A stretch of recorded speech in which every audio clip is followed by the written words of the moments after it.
নমস্কাৰ প্ৰিয় দৰ্শকসকল চাবলৈ আৰম্ভ কৰিছে আসাম লাইভ 7 আৰু ষ্টুডিঅ'ত মই বিকাশ। ভোগদৈ নদীত ভয়ংকৰ প্ৰদূষণ, কণীযুক্ত মাছ মৰি উপঙিছে ভোগদৈ বুকুত। চাওঁ আহক আমাৰ এক বিশেষ সংবাদ। যোৰহাটৰ আয়ুস ৰেখাস্বৰূপ যোৰহাট নগৰৰ মাজেৰে বৈ যোৱা ভোগদৈ নৈত এতিয়া ভয়ংকৰ প্ৰদূষণ। সমানে বেদখল আৰু গেলাপচা আৱৰ্জনা পেলোৱাৰ স্থান হৈ পৰিছে এতিয়া ভোগদৈ। প্ৰদূষণ ইমানেই বেছি হৈছে যে বহু কণীযুক্ত মাছ মৰি উপঙি পৰিছে ভোগদৈৰ বুকুত। ৰাইজে আশংকা কৰিছে কোনো স্থানত উদ্যোগ কল কাৰখানাৰ পৰা নিৰ্গত কেমিকেল নৈত পেলাই দিয়াৰ ফলত প্ৰদূষণ বৃদ্ধি পাইছে। ইফালে নগাপাহাৰৰ কয়লা খনিৰ পৰা নিৰ্গত লেতেৰায়ো প্ৰদূষণৰ সৃষ্টি কৰিছে ভোগদৈ বুকুত।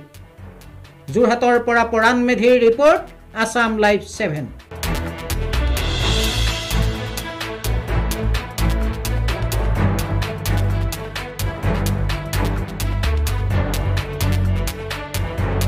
কিনি দেখিও আমাৰ বেয়া লাগিছে।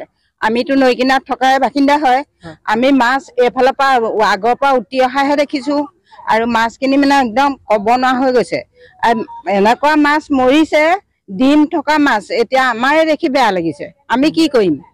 আমিতো নৈ কিনাৰত থকা মানুহে। আমি উঠি অহা দেখিছো পানীখিনি এনেকুৱা ক'ৰবাত মানে হেৰি কালি পৰহি বেছি আহিছিলে। পৰহি দিনাখনৰ পৰা বেছি আহিছে। বিধলা মানে ফেক্টৰী খুলিছে, সেই ফেক্টৰীত কেমিকেল আছে। এই কেমিকেলটো মানে পানীত এৰি দিছে। পানীত এৰি দিয়াৰ কাৰণে এই মাছখিনি মৰি গৈছে। আৰু পানীটো ইমানেই আঠা, চুবই নোৱাৰি। ৰংটো সলনি হৈ আহিছে। পানী আঠা পুৰা কেমিকেল আছে। সেইকাৰণে মাছখিনি মৰি গৈছে।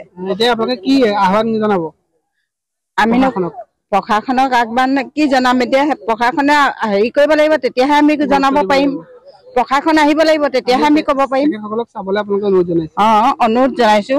তেওঁলোকে নদীত কেনেকে মাছ মৰিছে, কেনেকুৱা কি হৈছে আৰু কি কৰিলে ভাল হ'ব, ক'ত ইণ্ডাষ্ট্ৰি খুলিছে, ক'ত ফেক্টৰী খুলিছে, ক'ত মানে কেমিকেল আছে, তেওঁলোকে তদন্ত কৰক, তেতিয়াহে গম পোৱা যাব। এইটো কোনোবা ফেক্টৰী কেমিকেল এৰিছে মাজে মাজে। ইয়াৰ আগৰবাৰো তেনেকুৱা হৈছিলে।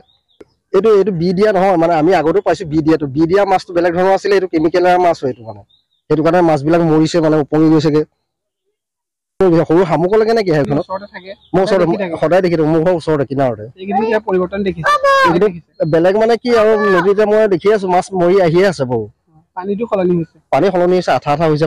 এই পানীটো দি একো কৰিব নোৱাৰি মানে।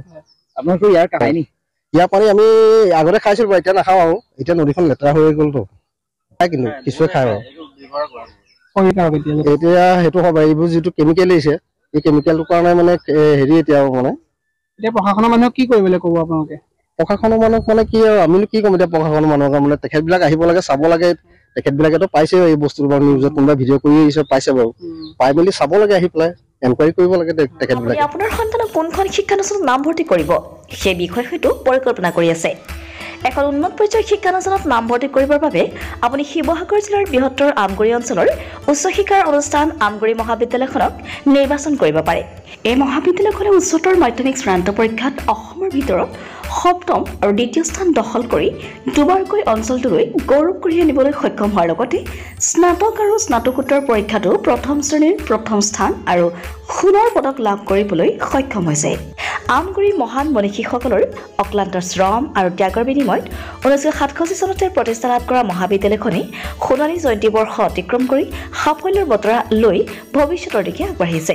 পঢ়া শুনাৰ ক্ষেত্ৰত কিছু পৰিমাণে দুৰ্বল ছাত্ৰ ছাত্ৰীৰ বাবে বিশেষ শ্ৰেণীৰ ব্যৱস্থা তথা বৃত্তিমুখী পাঠ্যক্ৰমৰ অন্তৰ্ভুক্তি, ল'ৰা আৰু ছোৱালীক পৃথক পৃথক NCCৰ সুবিধা মহাবিদ্যালয়খনৰ ইতিবাচক দিশ।